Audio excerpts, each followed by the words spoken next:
So what other like thoughts or concerns, anything like that, do you have? Questions in any direction on anything? I don't know. Oh.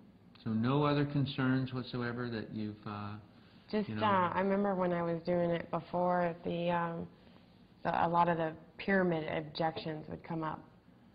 Like they would say, like question, like pyramids are bad and this and that, and they don't work, and I kind of developed that same mentality afterwards, you know, after I was figuring out, oh, this really isn't working, you know. So what is a pyramid?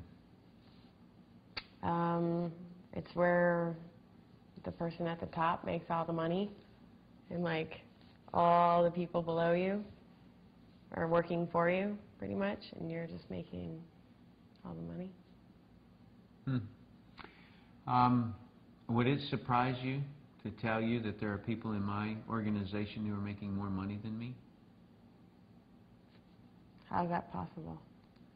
It's not a pyramid. You know, it's what you just described. There is such a thing.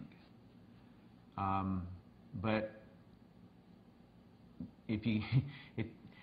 if a person doesn't understand something, then they kind of group it all together. Just a little quick story. My son, when he was just a little guy, he'd be sitting in his high chair, or not in his high chair, but in his car seat. We'd be driving down the road, and I would say, I'd point to a car, and I'd say, car, and he'd go, car, right? And so after a while, he got to where we'd just drive down the road, and he'd go, car. Oh, good. A bus goes by, and I pointed, and I said, bus, and he goes, car. I confused him. He thought I was lying to him, because he knew anything that rolled was a car. And so I pulled up next to a bus. I got out, and I pointed to our car and showed him different things about a bus that allowed him to see the difference between a car and a bus. Then he could call a bus, and he could call a motorcycle. You get the idea? Yeah.